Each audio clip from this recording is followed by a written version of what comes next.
Introduction. A lot of marketers have all sorts of wrong ideas about social media marketing. Some think that you only need to post viral content to get tons of traffic overnight. They actually believe that if you are able to pump that much traffic to your target website, a large chunk of those people will buy whatever it is that you are selling. Maybe you're selling services, maybe you're selling an event, or maybe you're selling products from an online store. It doesn't matter. According to this idea, you just need to have a lot of traffic, courtesy of viral content on social media, and you will get the conversions you're looking for. There is an assumption that social traffic, regardless of which platform it comes from and regardless of how you qualify that traffic, converts to sales readily. Sadly, none of these assumptions are true. In fact, all of them are tragically mistaken. If you believe in any of these, don't be surprised if you spend a lot of time, effort, and money, only to end up with a whole lot of nothing. Welcome to the club. Effective social media marketing can be reduced to one metaphor. Master this metaphor, and you probably will make money on autopilot with social media traffic. Screw up this metaphor or remain clueless to it, and you'll continue to struggle. You'll continue to believe that social media traffic can easily be generated through viral content. You might keep running after that unicorn, only to get tired and frustrated.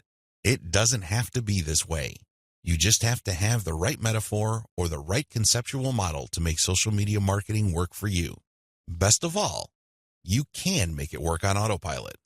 You probably have heard all sorts of set it and forget it systems. You probably bought at least one of these products.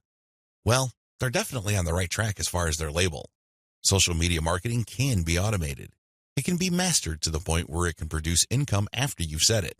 But getting there is another matter entirely. And that's the price people have to pay. And unfortunately, most people are not willing to pay that. They're excited about shortcuts, but they're not willing to take the stairs to get to the top. At the back of their minds, they're thinking that there has to be some sort of elevator. There is no shortcut. You have to work with this metaphor. And what am I getting at? Well, the secret to effective social media marketing is an inverted pyramid. It looks like a funnel.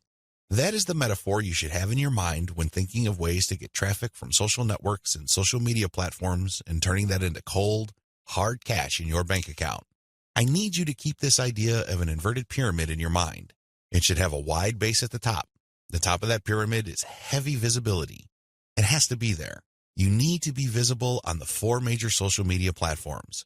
I'm talking about Facebook, Twitter, YouTube, and Pinterest. Taken together, the traffic volume you can get from these 4 platforms is mind-blowing. They can potentially pump a tremendous amount of traffic, but that's just part of the equation. That's just the top of the funnel. Potentially, you can push a lot of traffic from the top. That's how wide the top of the funnel is.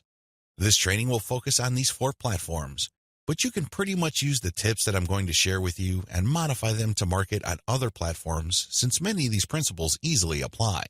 You might need to modify them a little bit. For example, if you were thinking of marketing on Instagram, a lot of the things that I will teach you about Facebook, Twitter, YouTube, and Pinterest can be tweaked to work well on the Instagram platform. Now that you have a clear idea of the heavy visibility that you can achieve with social media, keep in mind that visibility does not mean traffic or clicks to your site. This is a myth. The visibility that I'm talking about means visibility on those platforms. When people share your content within those platforms, you can enjoy a tremendous reach within such platforms. But this does not automatically mean that when you share content on Facebook, people who see your link on the materials shared by their friends would automatically click them. Get the idea out of your head that raw visibility, or as Facebook terms it, reach, automatically translates to traffic. It doesn't work that way. Instead, you need to start with heavy content visibility on each platform. People must see your stuff there. You must achieve a wide enough reach. People may not necessarily click on through to your site, but that's secondary. At this point, you just want your brand to be visible. You just want people to become familiar with your brand. So what's the big deal about visibility anyway? You may be thinking, since visibility doesn't mean actual visitors to your website, what good is it? Think about it this way. When was the last time you saw an ad for the first time and automatically clicked it? If you're like most other people, you probably would want to see the ad show up a few times for you to become familiar with it. You might glance at it from time to time. You might read the description from time to time. But after enough showings, you might seriously think of clicking through. The same applies to your content on social media platforms. Don't expect that just because you come up with catchy titles and nice attention-grabbing graphics that this is enough for you to expect a tremendous amount of clicks to your website. It doesn't work that way. People have to be comfortable enough. Your content has to become familiar enough for them to click on it. When audience members click on the content you share through your social media accounts, they get a chance to like your page, follow your Twitter feed, pin your posts, or subscribe to your YouTube channel. They still stay on the platform, but they get a chance to subscribe to your account or follow you. This is the second stage of the social media funnel or inverted pyramid. You have to develop some sort of in-platform credibility. Your content is not just this random material that came out of nowhere. Even if people don't click on it, they see enough similarity in terms of branding, graphics, as well as other content cues so that your brand stands apart from everyone else's. Again, they may not necessarily be motivated to click, but with enough repetition through social media channels targeting certain topic categories and hashtags, your brand doesn't remain an unknown quantity. Once you have people checking your content out through your social media accounts, you can then send them call to action content, CTA. This content recruits people to your mailing list. This social content that you're sharing offers some sort of incentive. Maybe you're giving away a free booklet. Maybe you're giving away software. Whatever the case may be, there is some sort of giveaway to incentivize people to click on that link, enter their email address, and join your mailing list. Whether you use freebies, special content, special free tickets to an online webinar that's pre-recorded, it doesn't really matter. Whatever the case may be, the end game is to get people to join your list. The end game? But when you look at the funnel, the end game is to get people to that narrow end of the funnel. At that end, you're not necessarily getting them to click on an ad to buy something. You're doing something far more valuable. Instead, you're calling them to action so they join your list. You are converting your social media reach, meaning the top end of the funnel, to list membership, which is at the very narrow point at the bottom of the inverted pyramid. This is where the magic happens. Once people join your list because you have successfully incentivized them to enter their email on your squeeze page, you get a tremendous opportunity to build a long-term sales relationship. That's really the best way to describe it, because when people give you their email addresses, what they're really telling you is that they trust you enough to want to have a business relationship with you. This means you should not abuse that relationship. You should not send them garbage. You should not send them spam. And by spam, I'm talking about material that is not related to the topic of your list. Stay on message, because if you're able to do this, you would have a tremendous opportunity to shape the conversation and continue to sell and convert your list, not just once, not just twice, but over the long haul. There are many successful list marketers who make 7 figures every single year, and all they have is a mailing list. It all depends on how you build that list, who's on that list, and what you are selling on that list. Regardless of how you cut it, you can turn what would otherwise be a huge amount of social media reach into a loyal list. This is the secret to effective social media marketing. You probably haven't heard this before. I wouldn't be surprised, because the vast majority of social media marketing books out there try to trick you into thinking that you just need to harvest all this traffic from social media so people can click like monkeys on the ads on your website. Maybe that worked when Facebook first launched nationally. It definitely doesn't work today. Sadly, this is where too many marketers fail. They screw this up. Now that you know the secret, here's some bad news. This is precisely the point where too many marketers screw up. When they're sending social media content, they promote their squeeze page directly. Although the squeeze page gives away freebies and incentivizes people to sign up, this is too much too soon. And, not surprisingly, a lot of these marketers burn through a lot of exposure just to get people to their list. Worse yet, when these people join their mailing list, they're completely unprepared. They don't know what to expect. They're not properly conditioned. A lot of them are not even fully qualified to become list members. So what do? They end up doing a whole lot of nothing. This is actually the worst kind of list member. It's much better to just have a very tiny list, because if you have a huge list and almost everybody doesn't do anything to put money in your pockets, you're going to be paying for those list squatters month after month. Alternatively, you might attract list bouncers. These are people who join your list just to get whatever premium you're offering, download it, and then promptly unsubscribe. They have effectively bounced from your list. Effective social media marketing. Effective social media marketing means using your social media traffic and highly effective content shared on social media to build successful relationships. Your email list is going to be the platform you will use to convert the relationships made possible through all that social media traffic. You're essentially creating highly targeted mailing lists using content shared on targeted channels on social media. This is the secret to effective modern social media marketing. What social media marketing is and what it isn't.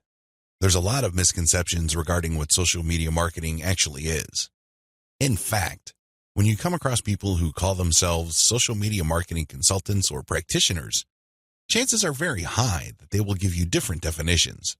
Part of this is due to the fact that there are many different points of emphasis when it comes to social media marketing. Some people focus on the content. Others pay more attention to the network that the content is going to be addressed to. Others give more of their focus to social engagement. Naturally, to the layperson, social media marketing is a big question mark. I understand if you're confused at this point. In fact, you may be so confused that you try to simplify things in your head and end up focusing on how to get as much traffic for as little effort as possible. That is precisely how a lot of online entrepreneurs and marketers approach social media marketing. Sadly, that is a one-way ticket to failure or disappointment. It's not just going to work out sooner or later. With any kind of project, you have to have the right definition. Otherwise, you're making things harder on yourself. Depending on the definition you go with, you might have all sorts of expectations. And if these outcomes do not come to pass, your resolve and your motivation levels start to suffer. You have to work with the right definition. A winning definition. With all of the above said, what is social media marketing for our present purposes? Well, since this training uses list marketing as its main vehicle for converting social media reach into cold, hard cash, social media marketing is all about content-based audience relationship building. Let me repeat that. Social media marketing is all about content-based audience relationship building. You need to use content in a strategic way. You need to speak to certain audiences and build a relationship with them. This relationship is not this broad word that makes people feel good, but ultimately doesn't mean much of anything. Instead, this relationship has a tangible form. And I am, of course, talking about your mailing list. Once you get people on your mailing list, that's when the fun begins.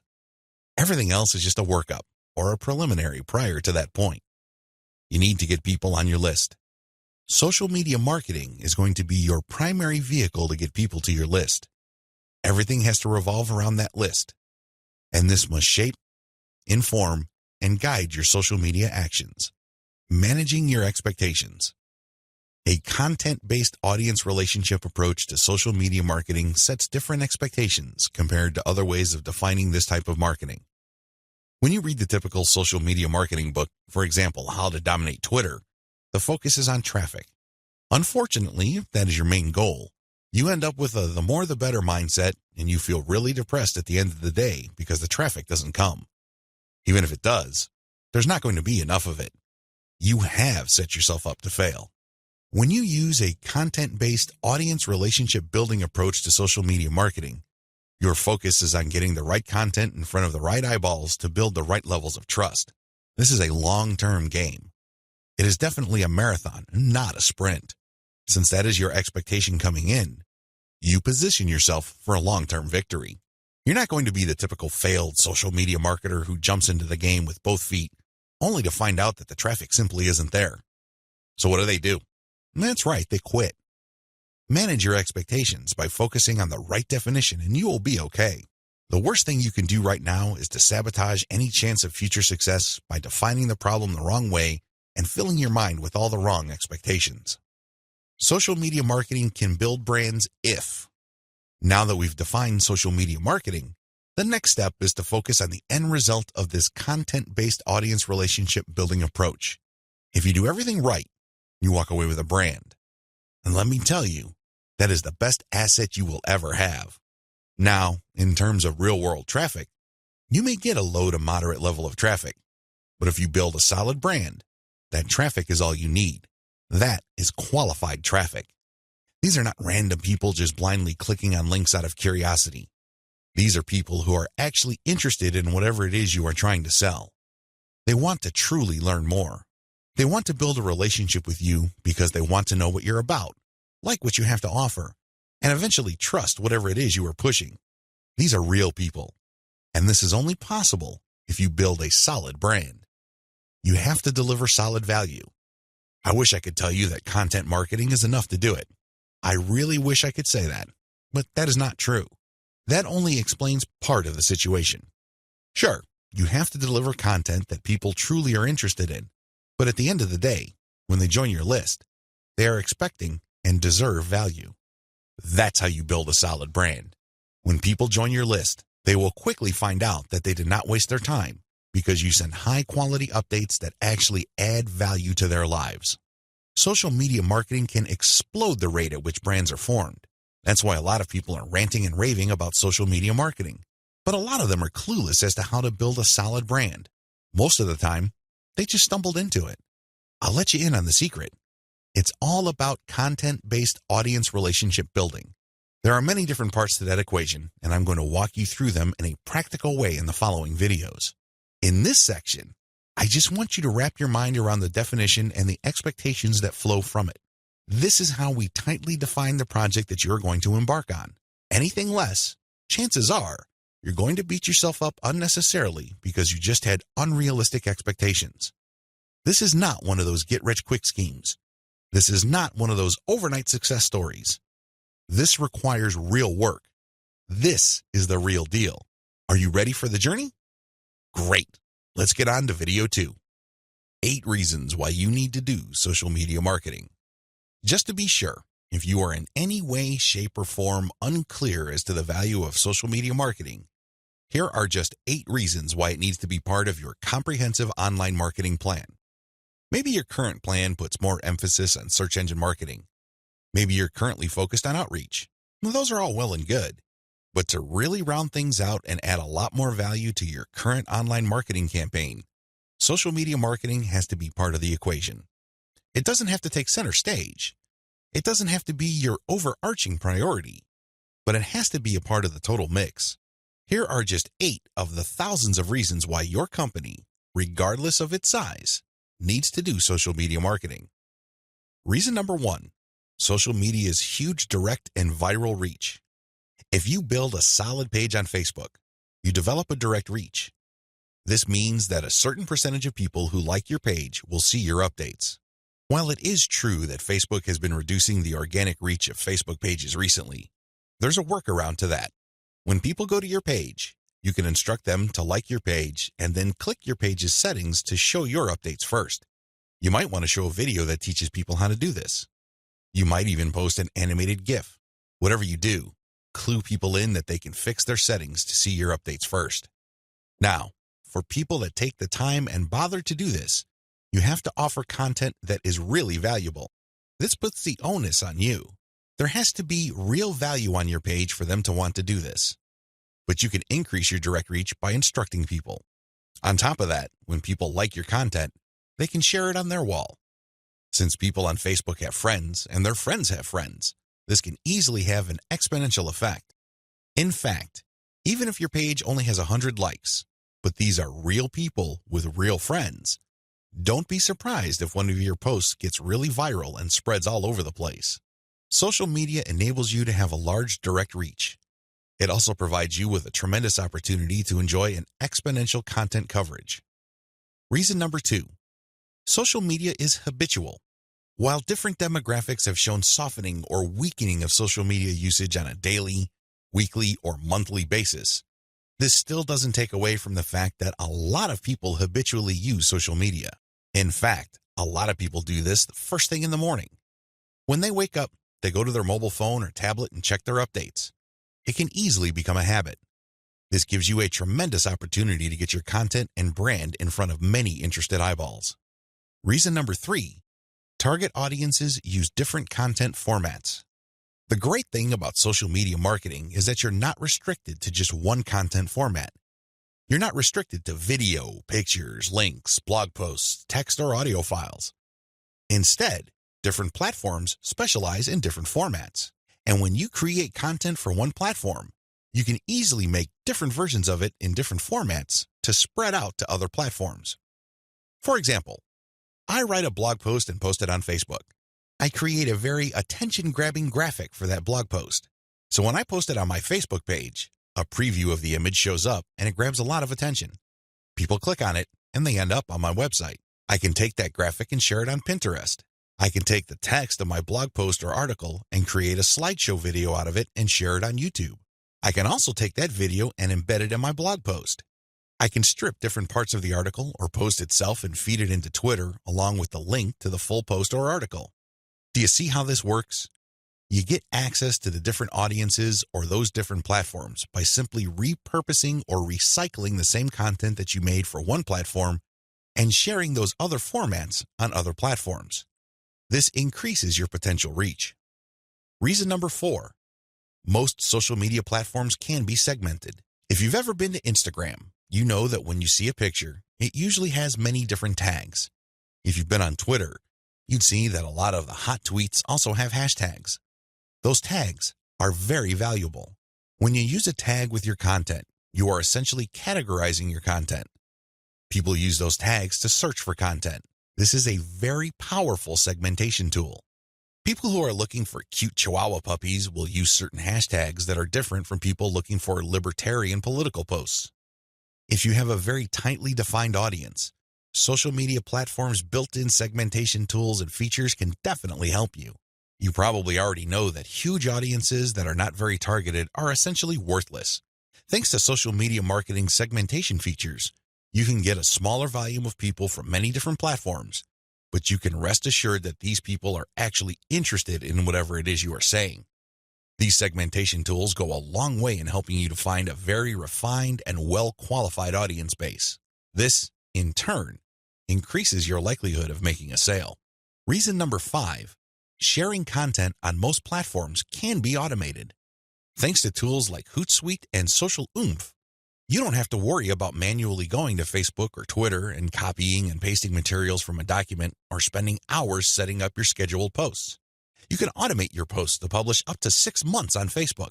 This means that you can set up your Facebook account to post 6 to 10 or more times every day, but you don't have to babysit it because you have fed the content in. The best part is that a lot of these automation tools use bulk feeds, meaning you can format your content in an Excel file and convert it to CSV and plug into these tools. You don't have to input the materials one by one. Talk about saving a lot of time while also maximizing your reach. Reason number 6, you can run a 2-track marketing campaign using mailing lists. The heart of a content-based audience relationship marketing campaign on social media is to build a highly targeted mailing list. Now, this is not what you think.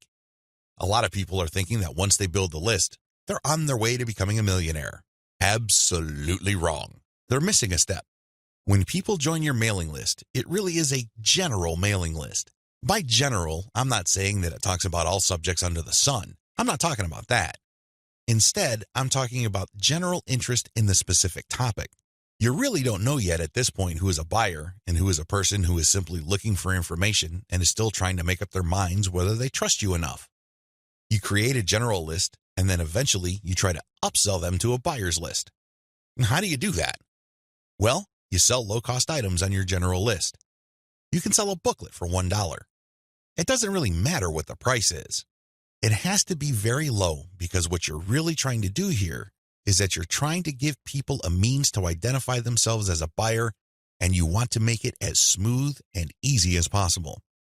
$1 is almost an afterthought to most people. They won't think that it's too painful to buy your product.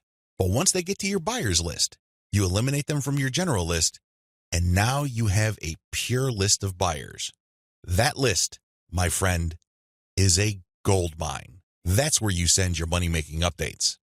That's where you get people to check out your case studies and get them to pay top dollar for whatever affiliate programs or original products you are pushing on your buyer's list. This is called a 2-track marketing campaign. It's extremely powerful, and it has made a lot of people rich. But you have to step away from the very common mistake of thinking that once you get a lot of people to your mailing list, you have it made. Absolutely wrong. There is another step that you need to take. Reason number 7, your brand gets natural repetition through multi-platform marketing. Assuming that all your social media accounts on all 4 major platforms look similar to each other, you get many bites at the apple. You really do. When people run into your brand on Facebook, there's a chance they might run into your brand on Twitter. If there is enough graphical similarity between your brands, then they can see that you're all over the place and they can converse or engage with your brand regardless of where they are on the internet. Eventually, this builds a tremendous amount of familiarity and people might become so comfortable that they join your mailing list when you call them to action. The best part of this is that it happens naturally by you simply creating accounts on all the major platforms. Your brand speaks to people who are interested in your niche, regardless of where they go. Reason number 8. Save money through content repurposing. Make no mistake about it, content generation is expensive. Even if you hire highly qualified, talented, skilled, and experienced people from countries with huge numbers of people who speak English as a second language, you can still be out thousands of dollars every year. High-quality writers from places like India, Pakistan, and the Philippines may be cheaper than American writers, but their costs still add up over time. One of the things about social media marketing that really excites me is the fact that you can create content and repurpose it into many different formats. This reduces your cost. If I hire a writer from India and pay that person $1,000 a month, I can get a fixed amount of content. At this point, I can choose to pay that person another $1,000 to get even more content, or I can take whatever content he or she produced and turn them into videos, infographics, or strip them down into questions for tweets. I can turn them into diagrams. I can take the voiceover of the video that I produced and turn it into a sound file. I can even make a slideshow of those materials. Once I have all this repurposed content, then I can share them on format-specific platforms. For example, I can share the slideshows on SlideShare. I can post the infographics on Pinterest. I can post the product shots or general product pictures on Instagram. I can post the questions on Twitter. I can also post the videos on YouTube. Best of all, I can post all the formats on Facebook. Do you see how this works? When you do this, you buy content once, repurpose it, and share it so you get a higher chance of getting traffic or visibility with that repurposed content. You're not creating content constantly. In fact, the name of the game is to produce as little content as possible, but market these high-quality pieces widely. This is how you maximize their value. The old idea of constantly publishing content just to get a few eyeballs here and there is dead. Seriously, that's a one-way ticket to the poorhouse. Your better approach would be to make that content work for you by converting it into many different formats. You then share these different formats on platforms that specialize in those formats. I hope the 8 reasons above are clear and that you are pumped up to do social media marketing right. In video 3, we're going to talk about picking a social media marketing campaign that is most likely to produce results for your type of online business. See you there. You need to modify your social media marketing campaign based on your online business type. I know this video is going to throw a lot of people off, but people need to understand this. One of the major reasons why a lot of otherwise intelligent and experienced social media marketers fail to get the results that they're looking for is the fact that they're using the wrong approach. Their approach to social media marketing and the websites they're promoting is a one-size-fits-all approach. Now, you don't need me to explain to you why that's a bad idea. It doesn't work in most areas of your life, and it definitely doesn't work when it comes to social media marketing. You can't look at this project with the mindset that as long as you pull traffic from social media platforms, then you can use the exact same method and the exact same communication tactics, regardless of the online entity or business you are promoting. Since we're using content to develop relationships on social media platforms, this one-size-fits-all approach is even more fatal. I mean, it's a bad enough idea as it is, but if you were to use a content-based campaign, it gets even worse. The reality is that different business types require different content and publishing strategies. You have to customize, modify, and tweak your particular content and publishing strategies on social media to fit the type of website you are trying to promote. Now, there are a huge number of website variations out there.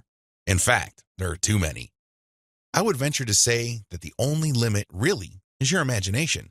But if you were to categorize these different website types into 4 rough forms, they would more or less fall into the following: publishing, e-commerce or dropshipping, email lists, and traffic sales. Again, there are many variations of these, but if you were to look at the different types of businesses out there, you can pretty much reduce them to these 4 types.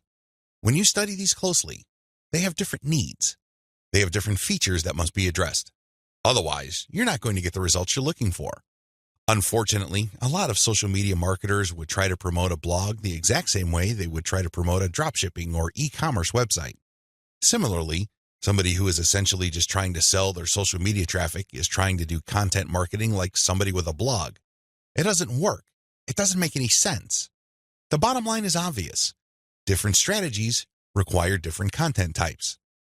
You must start with the type of online entity you are promoting. Are you promoting a blog? Do you have a website that uses a lot of articles? Do people contribute content? Well, you have a publishing website. Do you have a dropshipping online store? Maybe you built it with Shopify and you use Overload to get products from AliExpress. When people buy stuff from your storefront, your software orders the materials from AliExpress and you keep the difference. Maybe you sell from your own inventory. It doesn't really matter. You run an e-commerce website. This is very different from a publishing business. Similarly, if you make your money through your mailing list, you can't market on social media the same way as you would if you had an online store. Again, different strategies require different content types. What do you have available? Now that I've gotten you thinking about how special your specific website target is, I need you to look at the different content types available to you. You need to think outside the box. You need to look at all the available options out there and how you can create content that is tailored to your specific type of online entity. Here are the list of content types you can use to promote different online entities, but your specific focus and specialization should weigh more heavily on certain types of content instead of others. Audio clips, slideshows, infographics, diagrams, blog links, videos. The bottom line, don't just think links. It really freaks me out. In fact, it really saddens me when I see a lot of otherwise capable social media marketers focus almost entirely on spreading their links. They think that this is the end game. Well, yes, links are important. I can see where they're coming from because when people click on a link, that's instant traffic. But you have to understand that depending on the type of target site you are promoting, you would build a tighter brand if you share different types of content. In many situations, you probably would be better off sharing more audio or infographics and diagrams than if you were sharing naked links because people are bombarded with links every single day. You have to pay your dues. You have to become familiar enough to your target audience members using these different content types for them to eventually trust you enough to click on your link. Unfortunately, a lot of people have this in reverse. They start with the links, and when they get desperate, they then use other types of content. At that point, they're a day late and a buck short. Don't do that. Instead, use the derivative content first, and then play up the links. Also, not all of these formats work with your particular style of website. I would suggest that you look at your competitors first and pay close attention to the type of content they are currently sharing. What kind of format do they use? Are they sharing mostly picture quotes? Are they focused primarily on video? Do they have a special fondness for diagrams? This is not random. This is actually telling you all you need to know about how to appeal to your target audience members. This is no time to be revolutionary and come up with something new completely out of left field. That's not going to work. There's a reason why your competitors are not doing this. At this point in the game, you should focus on what everybody else is doing and reverse engineer their formats. Once you have established a distinct brand, then you can experiment with different formats, different ways of doing things, and possibly coming up with something that is distinct to your brand. But until and unless you reach that point, you need to focus first on reverse engineering what everybody else is doing. In other words, let them do your homework. Focus on what they're doing right and build on it. Figure out their areas for improvement and come up with a more compelling offer. Pay attention to what they're not doing. Avoid those because obviously it doesn't pay. I hope I'm being clear here. Make sure that your content types as well as your sharing strategies fit the type of business you're in. A little bit of reverse engineering can definitely go a long way. The classic way to do social media marketing and why it is a waste of your time. Before I jump into the actual meat and potatoes of this training, I need to devote some real estate to how other people are doing social media marketing. I need to do this because it's very tempting for people to engage in the same practices. I can see where they're coming from. It is easy. It's like seeing some chump change in front of you, and it's almost irresistible to fight the urge of bending over and picking up that change. But when you do that, it will throw you off. It will give you a false sense of incentive or reward, and don't be surprised if you end up giving into your worst instincts, only to walk away with less than nothing. This happens all the time because human beings, being the way they are, would always take the path of least resistance. Who can blame them? But by warning you about how this works out, it is my hope that you stay away from this and focus instead on investing your time, effort, and energy on the right way to do things.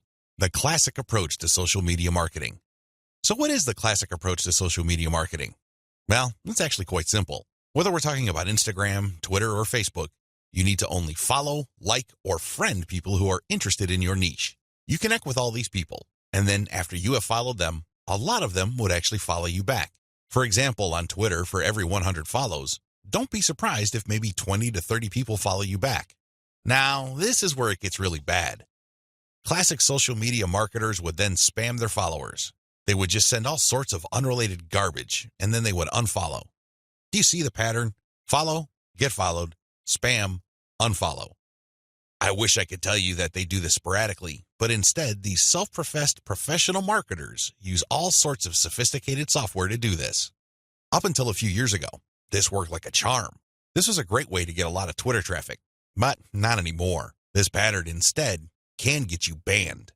More importantly, whatever traffic you do manage to get using this tactic is not going to be any good. Why? There's no targeting. You're not pre-qualifying these people who would follow you. The only reason why they followed you in the first place is because you followed them first. Where's the selection there? Where's the targeting there? Now, you can make wild guesses, but ultimately, it's a volume game and it leads nowhere. The return on effort is not there. I'm not saying that you can't make any sales doing this technique. I'm not claiming that. But what I'm saying is that whatever rewards you get are not offset by the wasted time, effort, and energy, as well as opportunity costs involved. You're better off using a quality-based approach. Audiences are looking for quality. The bottom line to modern social media marketing is to use quality content. Your content will speak for you. Your content will do the pre-sales job regarding your brand. In other words, your content is your representative. It speaks to the values you want your brand to be associated with. The sad reality, even if the follow, get followed, spam, and unfollow technique still works for some people, the rules have changed. Social media platforms will reward or punish you based on engagement. If you want an extreme example of this, just look at Facebook. Facebook used to be a traffic goldmine. Not anymore. You need a really high level of engagement to preserve your reach on Facebook. If you get normal levels of engagement, good luck. That's how bad things are, and that's why I need to take this time to spell out why this classic social media marketing no longer works. Other failed methods. I would be remiss in my duty to educate you on failed social media marketing strategies if I don't also mention other failed techniques.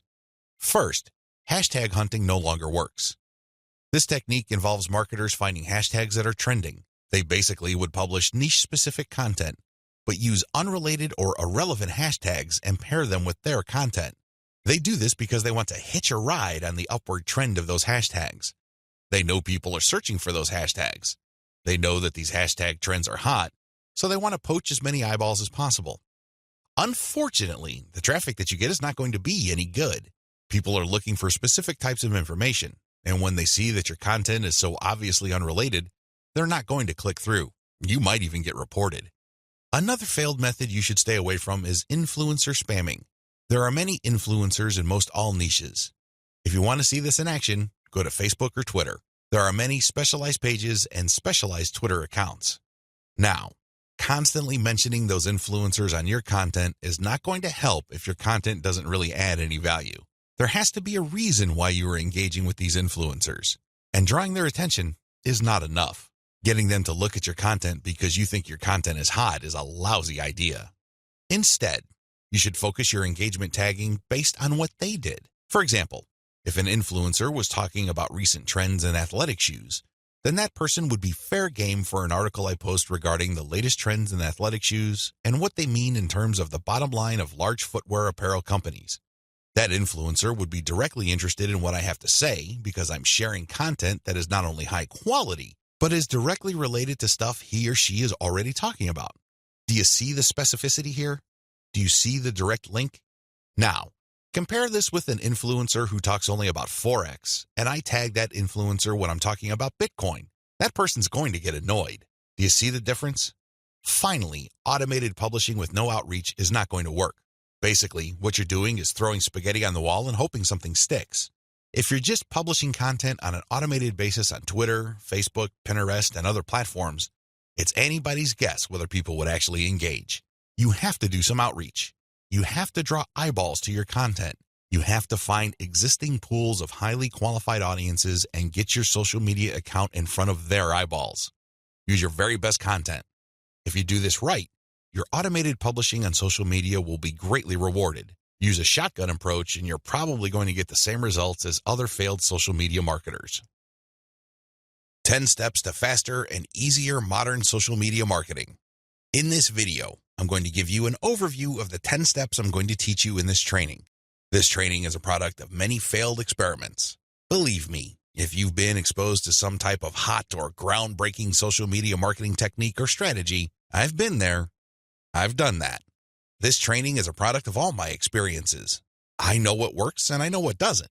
I also understand that people have different skill levels, time horizons, and project resources. I understand the limitations. I understand most people's concerns regarding social media marketing. Accordingly, I've come up with a 10-step program that appeals to most social media marketers, regardless of how small or how big their budget is, and regardless of their skill levels. If you're looking for a truly effective social media marketing game plan that you can set up to pretty much work on autopilot, this is it. Please understand that these steps that I'm going to lay out are exactly that, steps. You need to follow them. You can't skip a step. You can't assume that since I mentioned certain keywords or I'm talking about certain themes and topics that you have mastered this already. I need you to look at all this information with an open mind and pretend you are learning social media marketing all over again. If you don't have that mindset and you are all too eager to skip steps, don't be surprised if the plan that I'm teaching you will not work for you. How can it? You zip through it. You rushed. You skipped through certain key parts. You need to be patient with this program by going through each step. Don't go to the next step until you've mastered the step you're on. I know you're busy. I know you don't have the time, but you need to do this right. Otherwise, you only have yourself to blame if things don't work out. Are we clear? Okay. Here are the 10 steps to faster and easier modern social media marketing. Niche research and targeting. Content curation. Reverse engineer your competition's top content. Create fine-tuned payload content. Market your mailing list right. Unlock the power of repurposed multi-platform content. Automate content sharing. Scale up your targeting. Sell to your list differently. Reinvest your profits the right way. Those are the 10 steps. I know they sound pretty simple. They definitely appear pretty straightforward, but the devil, as always, is in the details. See you in the next video. How to do niche research and targeting the right way. I can't even begin to tell you how many times I've run into social media marketers and they automatically want to know about traffic generation. Forget about niche research. Forget about consumer intelligence. Don't worry about setting up the right site to get in front of the right target audience eyeballs. Let's just skip straight to the good stuff. That's the kind of mindset that I run into all the time. And that's why a lot of people struggle in this game. You have to understand that until and unless you find yourself barking up the right tree, you're just going to be chasing your tail. I know I'm using a lot of dog analogies, but these are the most appropriate. Most people are simply just chasing their tails and wasting a whole lot of time doing stuff that doesn't really add to their bottom line. A lot of these, and I would guess all of them, can be quickly dispensed with if people only did niche targeting ahead of time. In other words, know your audience. Since you have a clear profile of who your target audience is, the next step is to go to these different social media platforms and find them there. Believe it or not, whatever it is you are promoting, regardless of how esoteric, obscure, or weird it may be, there are already people on social media platforms talking about or showing interest in whatever you are promoting. I know it sounds crazy, it sounds weird, but it's absolutely true. Your job as a marketer is to find those audiences on these social media platforms. The way to do this, of course, is to identify your business's target audience. Sadly, most marketers don't even bother with this. Instead, they just look at social media marketing as a simple task of finding traffic. That's it. That's the name of the game. That's all there is to it. If you want to be successful, you need to be clear about who your target audience is. And believe me, this is not always easy. You're going to run into the temptation of making educated guesses about who your target audience members are. Most of the time, that doesn't work. Thankfully, there is an easier way. The more you take random shots in the dark, making all sorts of wild guesses, the more money and time you will lose. There's a shortcut here. Find your competitors. Seriously, just find them. And let me tell you, regardless of how weird, esoteric, or seemingly unknown your niche is, there will be at least one competitor on social media. Find that organization or business and let them do your niche and target audience research for you. Since they've already started and are already speaking to your audience, find out who your competitors are and look at their social media profiles. Reverse engineer who they're following. Pay attention to who they're targeting. Look at how they categorize themselves. In the most simplest terms, pay attention to the hashtags they use with their content. These clues should be enough to give you an idea of where to start. This way, you get a head start. You're not completely stuck in the dark and absolutely clueless as to what to do. Instead, you have some objective, tried and proven information you can work with. Pick your target niche. You have to remember that every business can be positioned in at least one of two ways. The bigger your niche, the more angles you would have at your disposal. You can look at different subsegments of your niche. You need to understand how this works because you might think you have a clear niche, but it may well turn out that there are many different layers or tiers to that niche. There might be different subsegments there. You should have a clear understanding of what your niche is generally and what subsegments exist within that larger niche. Again, you can reverse engineer your competitors to take a stab at this. Regardless, you need to do this. You need to get this information. Now that you have an idea of what your target niche is, go to the different platforms like YouTube, Facebook, Twitter, and Pinterest. Now, look at whether these places have sizable content areas or messaging areas like Facebook pages, groups, Google Plus communities, Twitter hashtags, Pinterest pinboards, and existing YouTube channels. Pay attention to these places and see if your niche is big enough on those different platforms. If you notice that a particular platform doesn't really feature that much content for your specific niche, this is a red flag. The demand may not be there. The audience size might not be worth your while. On the other hand, if you see there's a lot of videos regarding the topics that you're going to be hitting, this may be a good sign. But you need to do another level of analysis. Pay attention to the number of competitors you have.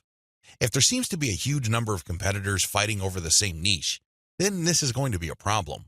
But if it turns out that there's a lot of content targeting your niche, but they're only produced by a handful of people or organizations, this is an encouraging sign. Also, pay attention to how active your target audience members are. Look at the content that's being shared regarding your niche. Do you see a lot of engagement? Do people share this stuff? Is this hashtag quite prevalent? Look for these and other objective indicators of activity. When you wrap your mind around these indicators, then you should have a clear idea of whether you should target your niche at a particular platform or whether you should ignore a platform altogether. List out your niche indicators. While you're doing reverse engineering, pay attention to how your niche is indicated on platforms. These involve hashtags, categories, keyword targets, labeling patterns, and tags. Use these to do the analysis I described above. Again, in any niche, there are sub-niches. So your goal here is to find a sub-niche or a way of positioning your content so you don't run into a ridiculous amount of competition. You're still tapping into a sizable pool of demand, but you're not making things impossible for yourself by running headlong into well-entrenched professional competition. You will probably need to keep experimenting with different sub-niches until you find one that is promising enough. Content curation, your secret social media marketing weapon. Now that you have picked the specific sub-niche that you're going to be targeting, as well as finished doing advanced research on where your sub-niche or niche segment audiences are located on social media platforms, the next step is to find content. I've got some good news and some bad news. The good news is that you stand to save a lot of money. The bad news is that you need to put in a lot more time and pay attention to details. There are no two ways about it. You cannot drop the ball when it comes to the quality of the content that you are going to be sharing on your social media accounts. Each and every piece of content you share must build your brand. This is non-negotiable. You can't just pick random pieces of content that somehow, some way has something to do with your niche. That's not going to help you get the right eyeballs. That's not going to help you establish the kind of credibility and authority you need to eventually convert highly specific and qualified traffic from social media into cold, hard cash. What is content curation? As I mentioned above, you stand to save a lot of money with content curation. This should be obvious. After all, you're not going to be using the content that you yourself created. Content curation is all about picking other people's content and sharing those materials on your social media accounts. This creates a win-win situation. Since you're sharing links and descriptions of such content, the creator of that content gets free traffic. You, on the other hand, get to build up your credibility because people are rewarded for following your accounts with highly targeted, highly specific, value-added content. Everybody wins. The user wins, you win, and of course, the original content creator comes out ahead. This is how it's supposed to work. You win big time because you save a tremendous amount of money not having to create a huge amount of original content. If you've ever tried to write your own stuff or outsource content creation, whether in the US or to other parts of the world, it can get quite expensive very quickly.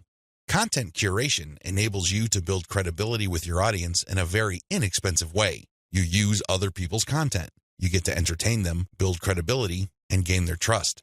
The downside here is the time. Sure, you're not spending greenbacks, but you're definitely going to be spending time.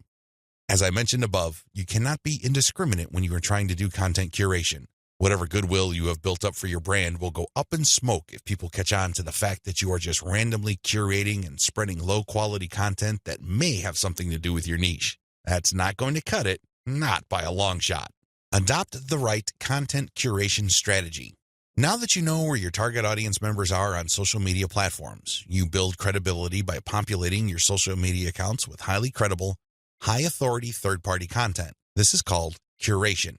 In between those materials, you're going to be sharing your own original content. From time to time, you're going to call people to action to take a look at the incentives you're giving away for them to join your mailing list. This is how you play the game. When people follow you, they are rewarded with top-notch content. It doesn't really matter whether you produced that material or it was written by somebody else. Your followers get rewarded for following your account. They get niche-specific material.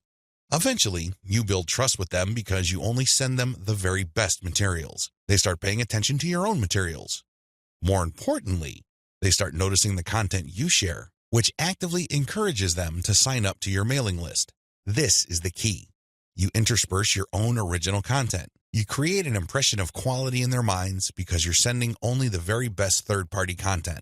You then mix in your own original content, which is of the same quality as the other stuff you're sending. Eventually, they warm up to your brand, and this is where your call to action content comes in. You call them to action regarding the freebies you're giving away. Maybe you're giving away software, a booklet, discount codes, or even a full-blown book. It doesn't matter. You are ethically bribing them to enter their email addresses so they can download the incentive. That's how you build up your mailing list. On top of all this, when people join your mailing list, you call them to action to share the emails that you're sending them. Maybe you should ask them to forward that email to their friends. Maybe you would want them to copy and paste the material and post it on their Facebook wall. The best part to content curation is that it's very easy to automate. Seriously, this is one way of content promotion that is very automation friendly. You only need to get the URLs of the third-party content that you're curating and plug them into an Excel sheet. You then convert the file into a CSV file, which is then imported by social media scheduling tools like Hootsuite and Social Oomph. You don't have to manually enter anything. You don't have to schedule everything by hand. You can do all of this through software. Isn't that awesome? You get to build credibility while at the same time minimizing work.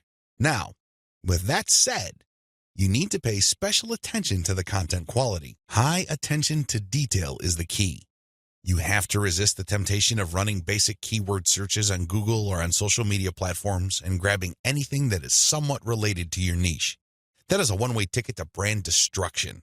You worked hard to build your social media brand. It really would be a shame to see it all go up in smoke because the content you're curating is very unpredictable when it comes to quality. There may be several days when you're sending the very best, cutting-edge reports on your niche, followed by a few days of just completely worthless content. What do you think prospective fans would think? Either they would think that your brand is unreliable or you're unprofessional. Whatever the case may be, you're not going to be convincing people that your brand focuses on the very best in your niche. You need to be very discriminating when you select your content. You have to read through the materials. Make sure that the content is alive, updated, and well-written. This, of course, takes time. The trade-off, obviously, is that you don't have to spend money. Regardless, you need to pay close attention to the content that you're sharing because it represents your brand. The quality it contains either makes your brand look good or erodes your brand. It's your choice. Reverse engineer your competitors' top content. In the previous video, I mentioned that you're going to have to mix in your original content. Now, the question that's probably on the top of your minds is, how do I know which content to produce? Well, there are two ways to do this, like I mentioned earlier in this training. You can try to figure out things on your own and engage in all sorts of experiments, or you can just simply allow your competitors to do your homework for you. I hope you can see which path is the easiest. It should be obvious. If you are sending the very best content on your niche, your original content must be at the same level or better. Otherwise, your followers are not going to take the bait. They're not going to trust your brand. They appreciate the fact that you're collecting all this information, and they're probably going to stick around and follow your social media accounts. However, you can't count on them to do much of anything else. There's really no incentive for them to join your mailing list. Why should they? Your content is not that great. They only need to compare the kind of original content you produce with the other top-notch third-party stuff you're sharing to see your weakness. Do you see the problem here? You have to produce top content if you want your brand to be credible. Thankfully, this is easier than you think. Simply reverse engineer your competitors. Look at their most successful stuff. How do you know? Look at the social media indicators of their content. How many likes does their top content get? How many shares? Is there any other indicator that shows that this content actually has traction? Maybe you should pay attention to the number of comments for that content. Maybe you would want to run a backlink checker on a piece of content and see how many other blogs or websites link to that piece of content. This is how you measure the overall success of any single piece of content so you can use it as a template, if you will, for your own content. I'm not saying that you should rip it off. Instead, I'm encouraging you to use it as a starting point and come up with something so much better. Focus on what works. When you look at your competitors' most social pieces of content, you are basing your own original content on themes and topics that actually work. They have traction with your target audience members. You're not wasting money or time taking wild guesses. This is one of the most common mistakes social media marketers make. They think that they have the best ideas regarding hot content in their niche, so they come up with all sorts of content that they think is just plain awesome, only to fall flat on their faces. I'm telling you, for every 100 pieces of those types of original content, maybe 10 would gain any sort of respectable traction in your niche. It's too expensive, and it burns too much time. Thankfully, there is a better way. You just need to reverse engineer your competitors' most successful content. Use that as a starting point. You can adjust them. You can modify them. You can come up with your own variations. But at least you get a head start. At least you're in the ballpark when you start off. You're not just taking random shots in the dark. Learn from your own success. After you have started curating and mixing in your original content, pay attention to your statistics.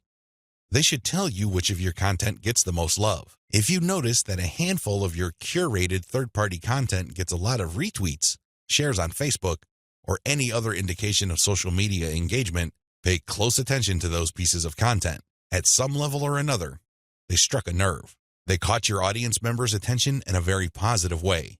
Find these successful curated pieces of content and create original versions of them. Similarly, if you have many different original pieces of content, only a handful of them will be really successful. Pay attention to those. Find them. Once you've identified them, create more of them.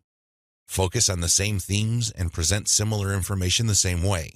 The key here is to focus on what works and expand it and grow it. Ditch the stuff that failed. Build on your strengths. Create derivative, cross-platform variations of your most successful content. Now that you have a clear idea of how to create content that has proven traction, don't just keep reverse engineering it. While you need to continue doing that, you also have to do something else. Create derivative or cross-platform versions. For example, one particular type of blog post does well on all your social media accounts.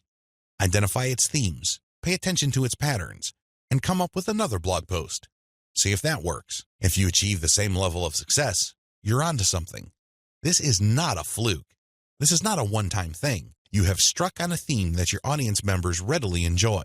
The next step is to take things to a whole other level. Instead of just cranking out yet another blog post, create videos about that theme, make specialized diagrams, produce infographics. Take these materials and share them on social media platforms that specialize in those formats. For example, for blog post URLs, share them on Twitter and Facebook. For videos, share them on YouTube. For diagrams and infographics, share them on Pinterest. Drilling even deeper, look at your hottest blog posts and strip out key questions and use these as leads or titles for tweets. Tweet the same content several times over the course of a week. Of course, don't drop it all in 1 hour, but space them out. Still, when you use the right questions, you become very visible on Twitter. Pair these with the right hashtags. The bottom line, the great thing about content curation is you save a lot of money, but you are also positioning yourself to build on your strengths. You focus on things that you're doing right and figuring them out so that you can predictably produce successful content. Now, this is not going to happen overnight.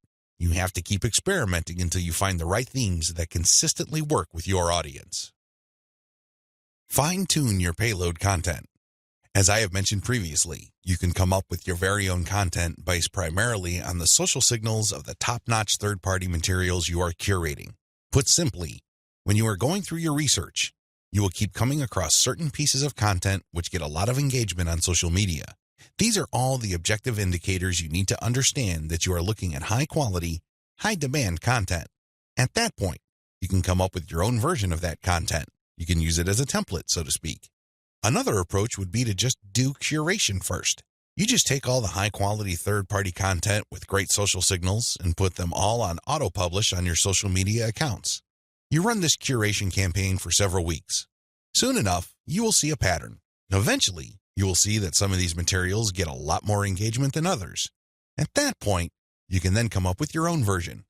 Personally, I pick my own content using both methods. If I'm in a hurry to get people to sign up to my mailing list, I do the first method. But if I'm unsure about the niche or I'm still trying to feel my way around in terms of understanding my audience, I would stick to the second method. There's really no one right answer. It really all depends on your situation. The great thing about the second method is that you are picking out your original content strategy based on what actually works in terms of your social media accounts. You have to understand that even though high-quality third-party content may have a lot of objective social signals, those signals may have been generated in different contexts. Maybe the original publisher was doing something that you may not be doing. Do you see how this works? Still, you can definitely do the first method if you're in a hurry. But if you have some time to spare, you might want to try the second method. Do curation first, let it run, and then pay attention to your statistics. You should be able to see a pattern. In fact, based on my experience, content that tends to do well often falls within a narrow range of themes. In fact, in some of my campaigns, almost all of the content that got a lot of love from the internet was focused on one question. That's how focused your audience's needs may be. You should pay a lot of attention to the following. Look at the engagement of the content and the click-through. A lot of social media marketers drop the ball at this point. They think that it's all about engagement. I'm telling you, regardless of how many likes, shares, or comments a piece of content gets, if people don't click through, those engagement signals are not worth much. Remember, at the end of the day, you want traffic. That's the whole reason why you're doing this in the first place. Getting caught up in how many shares, likes, or comments you get is not going to do you any good. You have to always pay attention to the click-through. There has to be some sort of ratio between total engagement and click-through. The higher the ratio of the click-through, the more attention you should devote to a piece of content. Study high click-through and high engagement content closely. Now that you have identified curated content that performs well, the next step is to analyze them with a fine-tooth comb. Ask yourself, what problems are people interested in when they read this piece of content? How are these pieces of content positioned or presented? Do they use some sort of emotional headline? Do they use subheadings that ask questions? Do they drag the person along? Or do they just lay out the information dead center? Pay attention to cosmetic issues. People do judge a book by its cover, and blog posts and articles are no different. How are these materials formatted? Do they have big pictures? Do they have header pictures? Do they use diagrams? What are they doing exactly? Once you've answered all these questions and you're comfortable with the answers you got, the next step is to create your own content specification sheet. This is going to be your template. Now, make sure that you're not just basing it on one successful piece of content.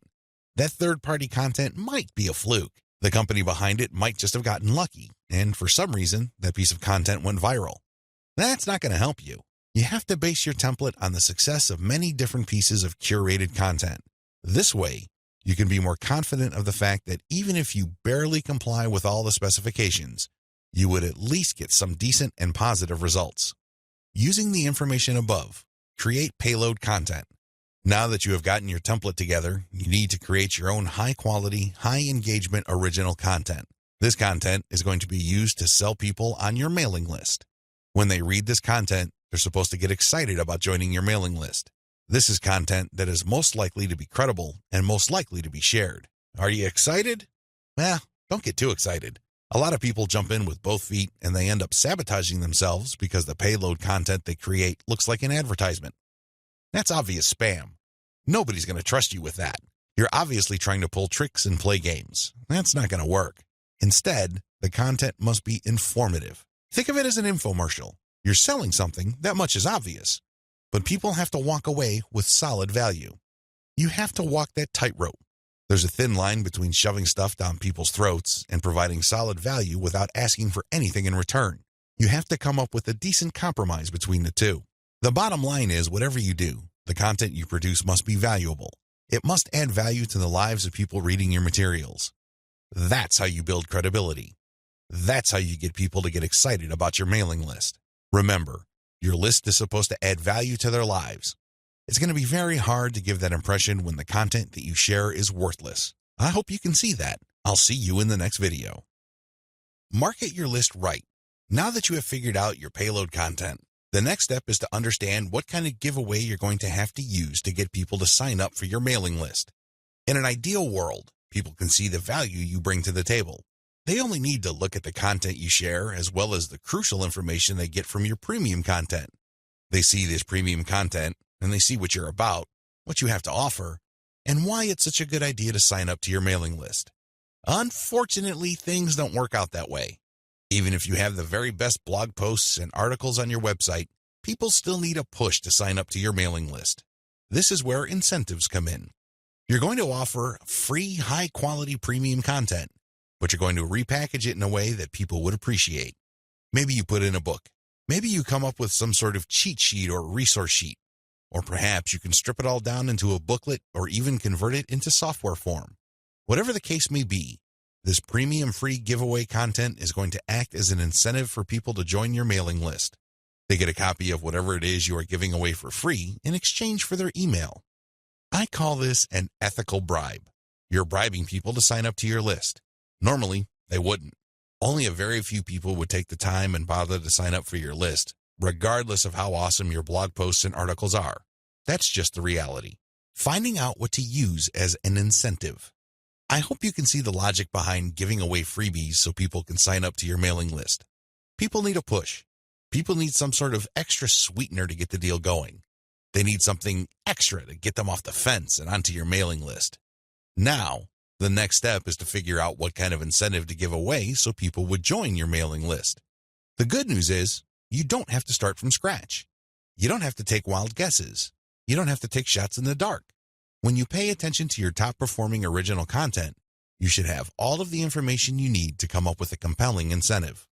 For example, if you run a gardening blog and you notice that a lot of people click on share and otherwise engage with your content on tomatoes, it's probably a good idea to come up with a free giveaway book on how to build your own inexpensive tomato greenhouse. You see how this works? Pay attention to your best-performing original content. Look at the questions they answer and look at the questions they fail to answer. This way, you can use your popular content as a launching area for your incentive content. You let your readers know that if they need more information, and they will because the content that they're enjoying are missing certain items, they should click on this link. That link, of course, is your squeeze page. The squeeze page advertises your giveaway and lists out the reasons why people would want to download that giveaway. It's pretty straightforward. You're just offering premium content that your other freely available content is already pointing to. They're pointing to that content because they don't contain that material. They do a good job of building credibility and authority. They do a great job adding value to the lives of your readers, but it's also obvious that there are certain parts that are missing. For those extra materials, they have to sign up.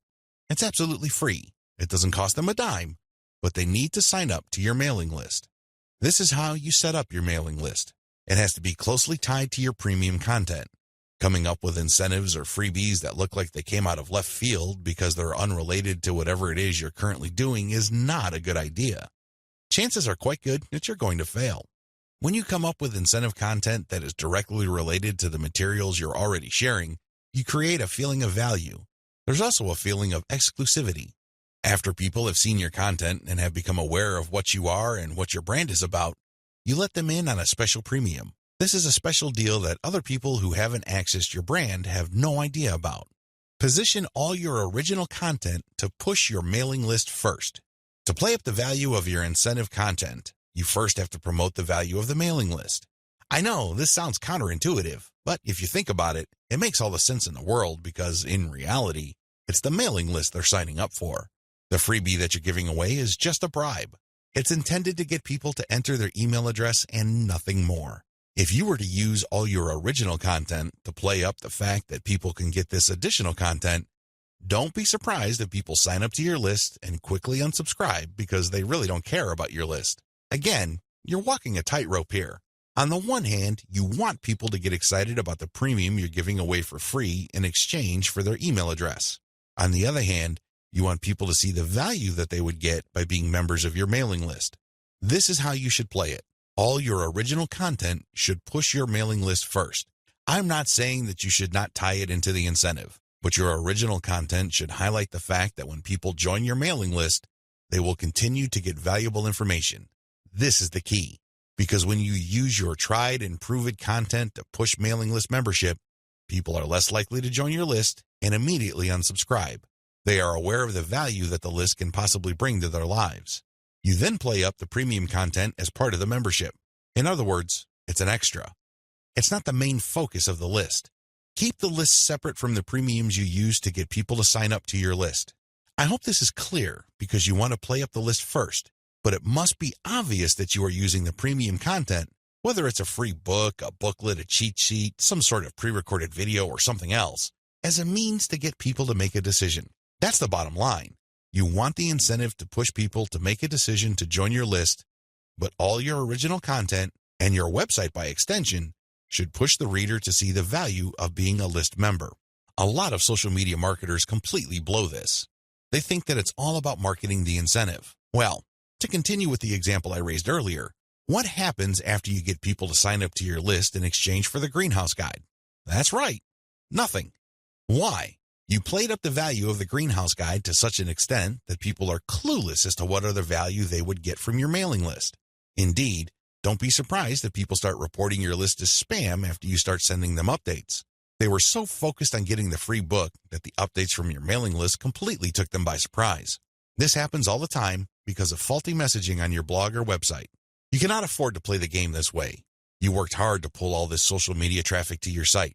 You spent a tremendous amount of time, effort, and resources to build a solid brand. Unfortunately, you're dropping the ball if you market your mailing list this way. You must sell the list first, but the incentive must be used to push people to make a decision. This is the proper order of priority. Anything else will fail. Set up your squeeze page for maximum social appeal. As I mentioned earlier, you should use your content to push your mailing list.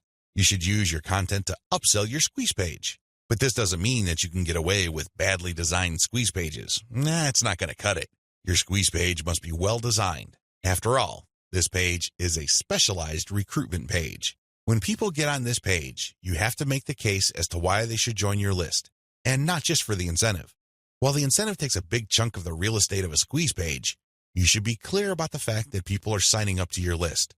With that said, you have to make your case. Why should people bother with your updates? Why should people stay on your mailing list? What kind of value would they get? Remember, people are always asking what's in it for me. Your squeeze page must answer that question effectively, clearly, and powerfully. Your squeeze page must be well designed enough to be able to make that connection, while at the same time, it must be easy to market on social media. Maybe you should have a graphic on your squeeze page that can be easily posted on Pinterest. Maybe you should have a video on your squeeze page that can be easily shared on YouTube. There are many ways you can go with this. What's crucial is that your squeeze page must be social media ready. At the same time, it should also do a good job of recruiting people. Set up the right confirmation page. When people join your list, thank them and make them feel welcome. You also have to clue them in regarding the content they should expect to receive. Make them feel that they just did the right thing. Make them feel that they solved a major problem. Not only do they get access to the digital freebie you're giving away, but they're also going to be receiving valuable information regarding a particular topic that they have problems with. This is how you sell the list. Simply hyping up and over-promoting the premium is not going to help you convert social media traffic into cash. That's just not going to happen. You have to sell the list. You have to build trust in the list. Unlock the power of repurposed content. I've already described this in an earlier video, but this topic is so important it deserves its own standalone video. When you create original content for your blog or website, you already know that this content has some sort of traction in your niche. You already know that there is a significant amount of demand for this particular type of content. Not only did you base your decision on the social signals of your reverse-engineered competitors' content, but you're also picking out content choices based on your own statistics. In other words, you're basing your best content on tried and proven material. You're not taking shots in the dark. You're not taking wild guesses. You're not crossing your fingers and hoping that something sticks. Instead, you have based your decision on what actually works. Congratulations, but you shouldn't stop there. Once you have noticed that this content really performs based on the amount of clicks as well as the social media engagement it gets, the next step is to repurpose that content. Turn them into other types of content and reshare them on platforms that specialize in those content types. For example, if your blog post is getting a lot of retweets and clicks, you might want to strip the blog post into questions. This isn't all that hard because if you look at any type of content, it consists of answers to questions. The questions may not be obvious. The questions may not be plainly stated, but the content is meant to address certain concerns. These concerns can be reworded into questions. Strip your most powerful and best performing content into a series of questions. Each question then is linked to the article or blog post that answers it.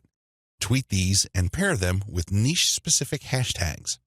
By using automation tools, you can rotate different questions that essentially promote the same piece of content. Since you're rotating hashtags, there's a high chance that different people looking for different segments of your niche would become aware of your tweet and possibly click through. Another thing you can do is turn your article into slideshows.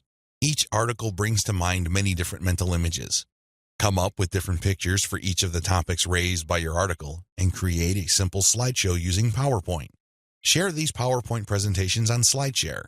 You can also use other tools to create a video from your slideshows. Once you've created these videos, you can obviously share them on YouTube. Alternatively, you can look through the issues you raised in your blog post and turn them into infographics. Infographics are essentially stripped-down graphical forms of articles or blog posts. They focus on the most important points you raised and make them easier to understand by the viewer by converting them into pictures. Share these infographics on Pinterest. Finally, you should make sure that all your blog posts or articles have a nice header picture. This way, when you load the link on Facebook, a nice preview shows up. It grabs eyeballs and people are excited to share the content. On Facebook, you have a wide range of content formats to choose from. You can share links, videos, infographics, photos, diagrams, and even audio files. After you share materials on your Facebook page, you should then get the link to that post and then share that Facebook page link in Facebook groups that cater to your niche or a related niche. This is how you unlock the power of repurposed content. If you play the game this way, you spend less time creating content and more time promoting. Promotion is the name of the game. You may have great content, but it's not going to do you much good if people don't even know it exists. For every hour you spend creating content, you should spend 10 hours promoting that piece of content. This is how you build up a successful mailing list. This is how you create a solid brand on social media. Start with powerful content, but create different versions and spread it on many different social media platforms. Use automatic content sharing.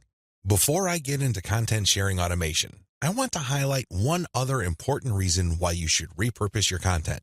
If your audience members keep seeing that you talk about the same stuff over and over again, chances are you will lose them. People want to hear new stuff. People want you to explore other related needs of theirs. They don't want you to basically keep recycling the same stuff over and over again. Unfortunately, that's precisely the kind of risk you're running if you simply focus on giving people more of the same successful stuff. You know that a particular content theme works. You know it gets a lot of engagement. You know that it draws a lot of clicks. It's perfectly natural for you to want to keep recycling that same theme. Don't do it. Focus on the very best way to present that theme and stick with it. Just do it a few times, but focus more on repurposing. This way, when people get into contact with your content, they can see that you are talking about something that appeals to them, but in different formats. They are more likely to pay attention. They're more likely to click through. They're more likely to share. Keep this in mind when it comes to repurposing. Don't think that Video 11 is completely optional. It isn't. You want your social media feeds to consist of highly successful content as much as possible. It really would be a shame to figure out what works, only for you to get lazy and just focus on text content. I'm sorry to say it, but text content can only take you so far, which brings me to content sharing automation. Since you're going to be sharing a lot of content, and much of this content being third-party as well as original and repurposed content, you're probably going to have your hands full if you decide to do this manually. First of all, since you're going to be covering many different platforms and sharing different formats on those platforms, you have a lot of forms to fill out over and over again. Sure, you may have created an account, one for each of those platforms, but submitting to those places requires you to fill in forms. Posting on Facebook involves form filling. Now, if you really don't have that much content to share, this should be barely manageable. But if you're looking to maximize your visibility by publishing on your social media accounts several times a day, you need to automate. Unfortunately, simply plugging in information into content publishing tools is not going to do you much good. You have to know when to publish. Believe it or not, the vast majority of your target audience members check their Facebook, Twitter, Pinterest, and YouTube accounts within a certain block of time every single day. Post outside of that block of time and you miss the eyeballs of the vast majority of your audience members. Sounds good so far, right? Well, here's the problem. Different audiences have different time preferences. How would you know? This is where experimentation comes in. First, you're going to have to share your content randomly at different times of the day. As much as possible, share content every hour. Set your content automation tools to publish every hour. Let this run for about a week or two. After the experimental period is over, check your stats. Facebook Insights, for example, will tell you when most of your page fans checked out your content. Armed with this information, you should set up your automated software to publish your content in a cluster to fit those optimal times. For example, in the experimental stage, you're publishing one piece of content every hour. That's 24 pieces of content spread out over a full 24 hours. After you checked Facebook Insight, it turned out that 80% of your content views actually take place between 8 a.m. and 5 p.m. You then take those 24 posts and compress them within that 8 a.m. to 5 p.m. window. This is how you publish in clusters. Forget time blocks outside of that time frame. This way, you maximize your chances of the right eyeballs seeing your content. Special notes for Twitter. If you're going to be publishing on Twitter, republish your content many times during the day at the most optimal time frame. Facebook Insight already told you that your content is being viewed within a specific time frame. Chances are your Twitter fans have the same social media viewing habits. Stick to that time frame. Now, here's the secret. Set up your automated content publishing tools to tweet out your best content many times during that time frame, but you also have to rotate different hashtags. This way, you can reach different people looking for hashtags that are related to different subsegments of your niche. Special notes for Facebook. When publishing to your Facebook page, don't hesitate to publish original content that you have published before. Try to avoid publishing only once. Instead, you should sandwich or schedule this republished successful content in between high-quality, curated content. This way, people get more exposure to your best content. Once they click through, you get yet another chance to recruit them to your mailing list. Remember, when you share high-quality third-party content, you're not getting the traffic. You're building credibility, but you're not getting potential list members to your squeeze page. That's just not happening. When you share your own original content, you get a chance to recruit them to your squeeze page. Keep this distinction in mind. This is the reason why you should republish your most successful content by interspersing it with top-rated, curated content. Scale up your targeting. When you're publishing on Facebook and Twitter, you can use hashtags. This is definitely true with Instagram. Regardless of the platform you're on, make sure you play around with how you categorize or tag your content. In any niche, there are many different tags available. Experiment with these. See which tags get the most attention from the social media platform you're sharing a piece of content on. Of course, you're not going to find the magical combination of hashtags overnight. That's not going to happen. This is one of those things that you're going to have to find out by doing it over a long period of time. Still, when you run these experiments, a pattern should emerge. Sooner or later, you would discover that certain hashtags produce a lot more results than others. They draw a lot more eyeballs. They get a lot more attention. Most importantly, they get a lot more engagement. Stick with those. Experiment with tagging niche-focused influencers. When you're doing research on hashtags on Twitter, for example, you would be able to find influencers that specialize in those hashtags. These people just love to post content related to certain topics. They use a narrow range of hashtags every time they post. It seems that's all they focus on. Find these people. Look at their content. Are people retweeting them a lot? Are they getting a lot of love for their content?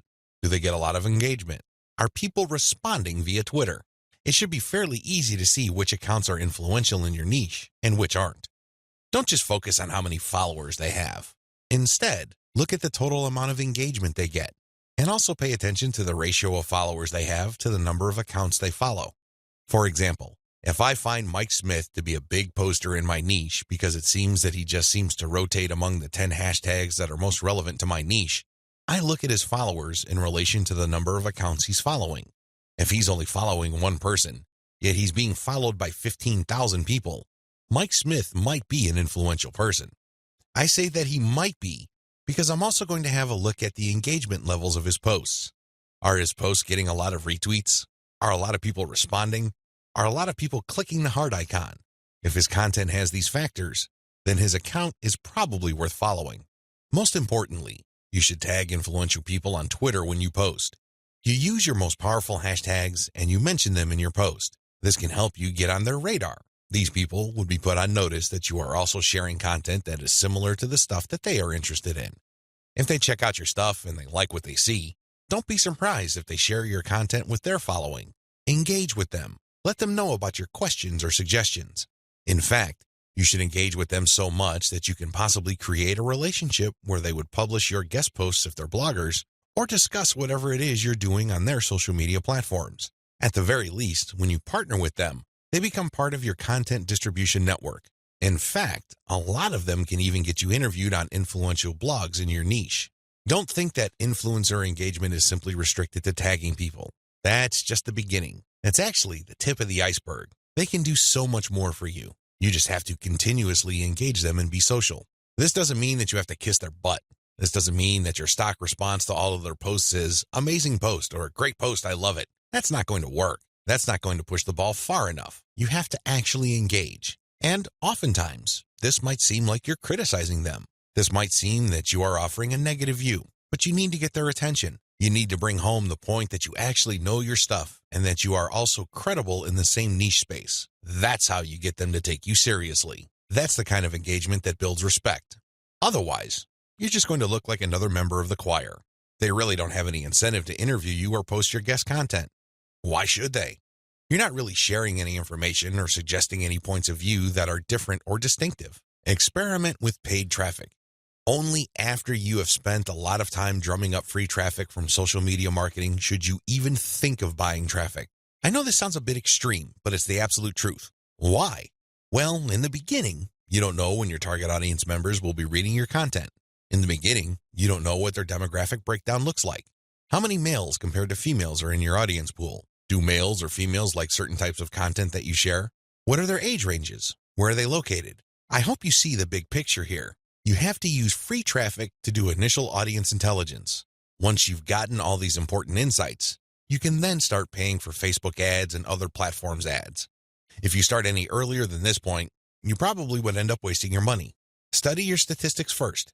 Pay close attention to audience patterns. Take out ads based on these patterns. Sell to your list differently. At this point, you have turned social media traffic into list members. Congratulate yourself. You've managed to do something the vast majority of social media marketers cannot do, or, worse yet, don't even think about doing. It's quite an accomplishment.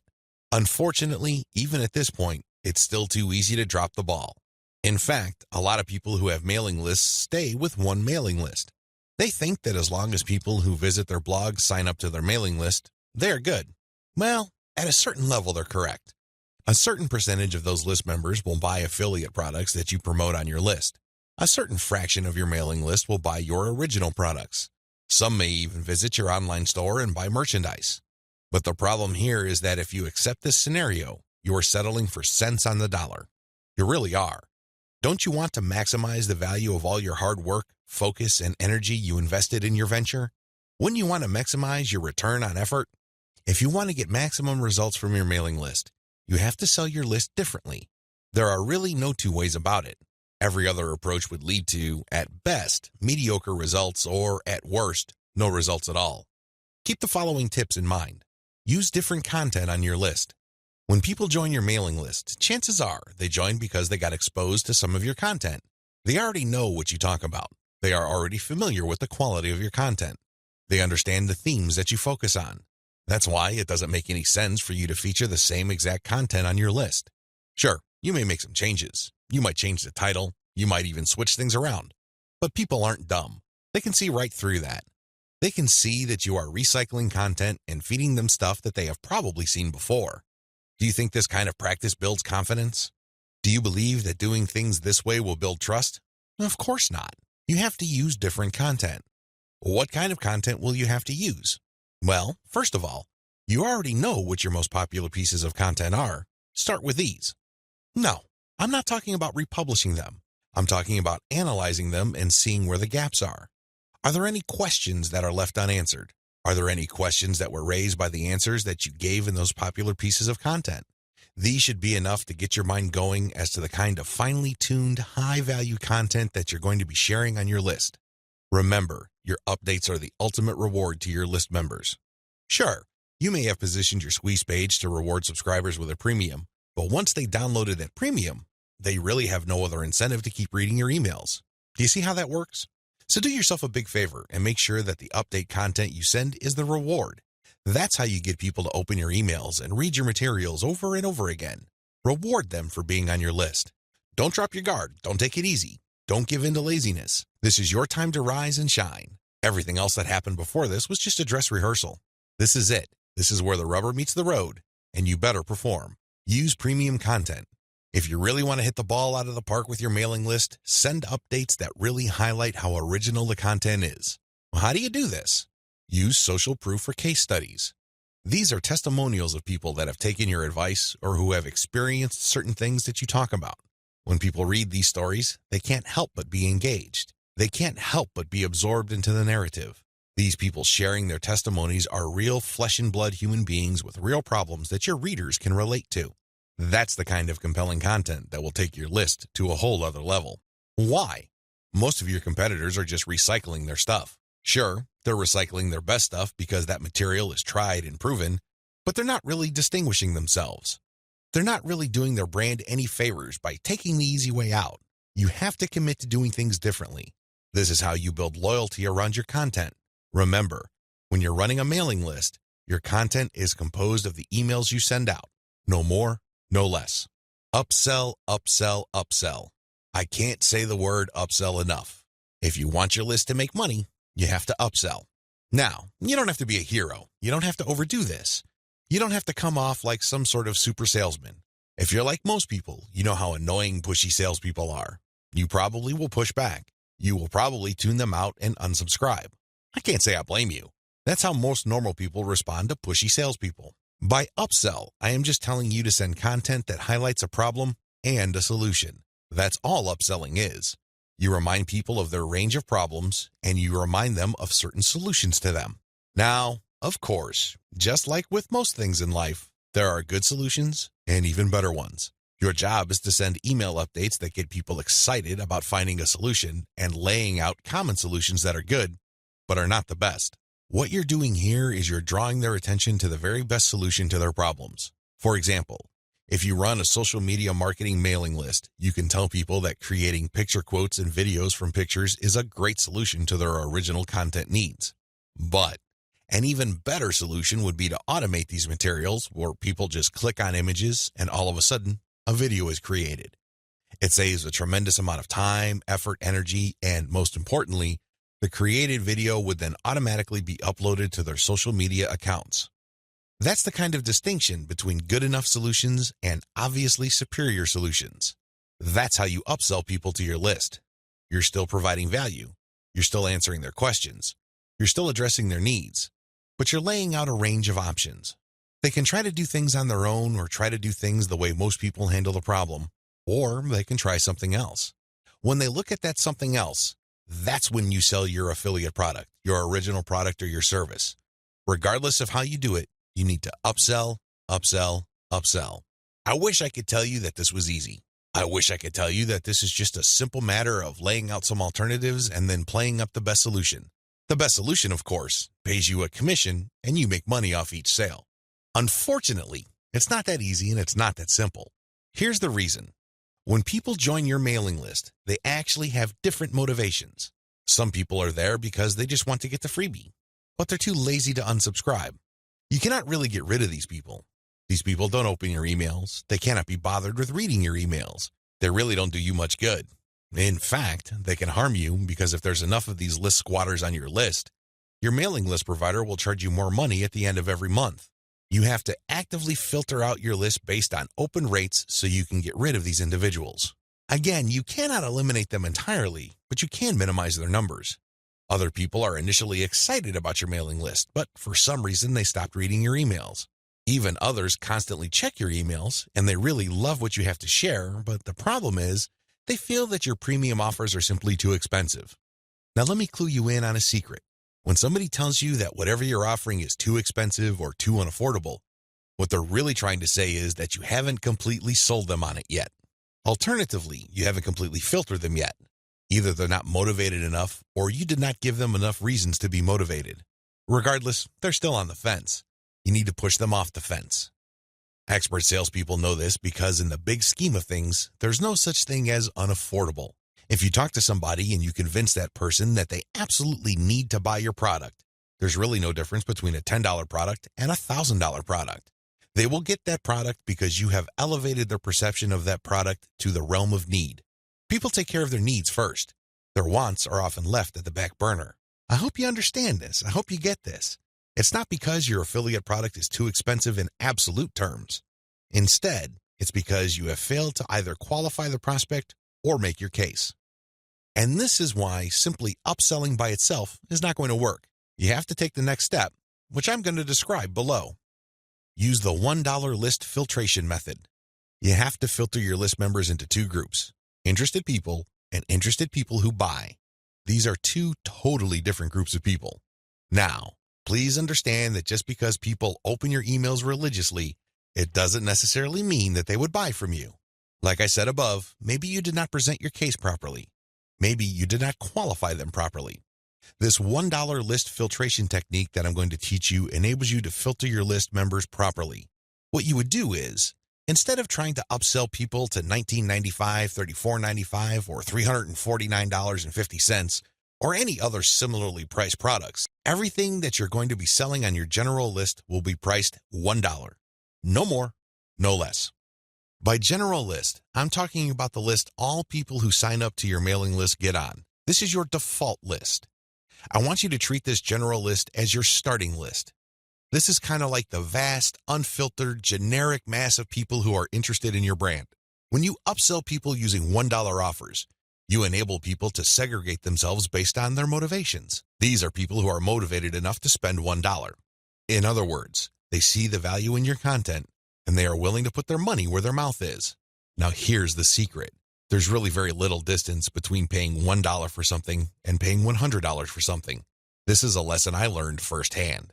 When I first tried this, I thought the only people that will get on my dollar list are cheapskates. These are misers. In the back of my mind, I thought that they're just not going to buy big-ticket items. Boy, was I proven wrong.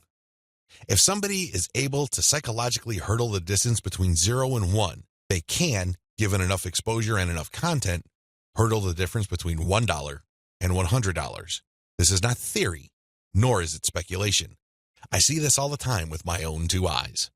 Your job is to filter your general list. You're basically telling people, when you run these $1 offers, to prove to you whether they are just interested or truly interested. This is a self-segregating mechanism. Use it. People who sign up for your general list are interested in quality content. That's what they're there for. But only a fraction of them would actually be willing to pay money. You make your money off this golden fraction. You use your buyer's list to make real money. Again, you have to sell your list differently. This applies to your two types of mailing lists as well. Your general list, they get quality information that is distinctive like social proof and case studies along with upsell messages. Your buyer's list, on the other hand, gets more in-depth material with higher value upsells. Again, if somebody's willing to go from $0 to $1, You have a tremendous opportunity to get that person to go from $1 to $100, $1,000, or whatever amount you want. Now, keep in mind that the higher the dollar value, the lower the conversion rate, but you get the point. You have to get people to segregate themselves based on their readiness, willingness, and eagerness to buy. And since $1 is essentially friction-free, this list filtration method works like a charm. Reinvest your profits the right way. By this point, the $1 filtration method has enabled you to make a decent chunk of cash every single month from social media traffic. The next step is to create a business. At this point, you might be feeling that you're just engaged in a hobby. It's a well-paid hobby, but still a hobby nonetheless. This too can be a trap. This can hold you back from the great success that you could otherwise achieve with social media. How do you turn the information that I shared with you into a platform for a business that can withstand the test of time? Simple. Reinvest your profits the right way. Move into other niches after you master your system. This training helps you identify your target niche. I've also given you the techniques to do well in that niche using social media traffic. Once you've made quite a bit of money on your niche and this money comes in month after month, you have to think big. You have to look into other niches that are related to your current niche. This thinking is actually pretty straightforward. If you have already mastered your niche to the point that you're making automatic income month after month, then you can apply the same system to other niches that are closely related to the one you're in. This is how you scale up your business. Instead of just one stream of cash, you build many different streams of cash based on the system that you mastered. You know what hashtags to target. You know what kind of content gets eyeballs. You know how to present information on social media. You know how to promote a mailing list. These and many others form part of your system. It really would be a shame to restrict that system to just one niche. Once you've mastered those, find niches related to those and grow into these other fields. Highly successful list marketers don't just operate one list. They operate dozens, and this translates to 6, if not 7-figure incomes year after year. If they can do it, so can you. Buy more targeted traffic after you find out what works. Once you have discovered the type of content marketing strategy on Facebook that works, you can buy targeted traffic. How? Use Facebook's lookalike technology to target people who share the same interest profile as your existing audience. This is what's so awesome about Facebook. This is also what gets them into all sorts of hot water. Believe it or not, accept it or not, Facebook is spying on you the moment you log into the platform. It pays attention to what you like. It pays attention to what you comment on. It pays attention to what your friends like. And it makes all sorts of predictions regarding your behavior and your interests. Accordingly, if you like certain topics, it creates an interest profile. Facebook's lookalike audience technology enables you to find people who haven't visited your Facebook page who share the same interest profile as your current fans. Talk about an amazing technology. Take advantage of this. It enables you to show your brand in front of eyeballs who are more likely to appreciate it. Invest in more original content. You might want to invest in original content. If you're already making a decent profit from your current system, you might want to take things to the next level and add a whole lot more value to the lives of people following your brand on different social media platforms, as well as in your blog or website with original content. Now, this doesn't mean that you have to roll up your sleeves and write everything yourself. You can hire professional writers to do this. Thanks to global outsourcing, you can get high-quality original content from places like ozkey.org without it costing you an arm and a leg. You can get high-quality content that truly engages your audiences without it killing your profit margin. Invest in more content updates. This advice really flows from the previous point I raised. If you're going to be investing in more original content, automatically you will be investing in more content updates. You will have a lot more original materials to share. These two actions go together. Regardless, you need to step it up in terms of content updates so you can pack a lot more value. Invest in your original products. When you're started out setting up this system I teach you in this training, you probably would be focused on affiliate products. You get an affiliate from an affiliate program, you market that link on your email updates. When somebody clicks on that link and buys something, you get a commission. Pretty straightforward, very simple. Well, if you really want to make a lot of money, you have to turn your back on affiliate marketing. You really do. Instead, you have to sell your own stuff. The reason why you need to do this boils down to control. When you are selling other people's materials, you are at the mercy of their squeeze page, their landing page, and ultimately, the quality of their product. What if their product sucks? What if their sales page converts only a fraction of the people it could otherwise have converted? You lose out. That's the bottom line. If you want to maximize your control over your income, you need to invest in your own original products. Thankfully, outsourcing is always available to you. You can outsource to professional companies like Ozkey.org or other specialized content producers to help you produce high-quality original materials for cents on the dollar. Sell your own video-based membership courses. The main problem with product sales online is, by and large, you're selling the item once. Somebody clicks the buy button, they pay, they get access to the download link, and that's the end of the story. They already have the product. They can enjoy it, they can throw it away, they can do whatever they want with it. But the transaction only took place once. Wouldn't it be awesome if people keep sending you money every month?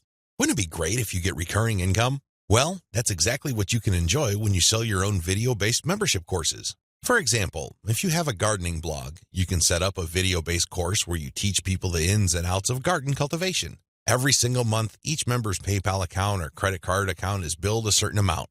You don't have to lift a finger. And this goes month after month after month until they cancel. The best part?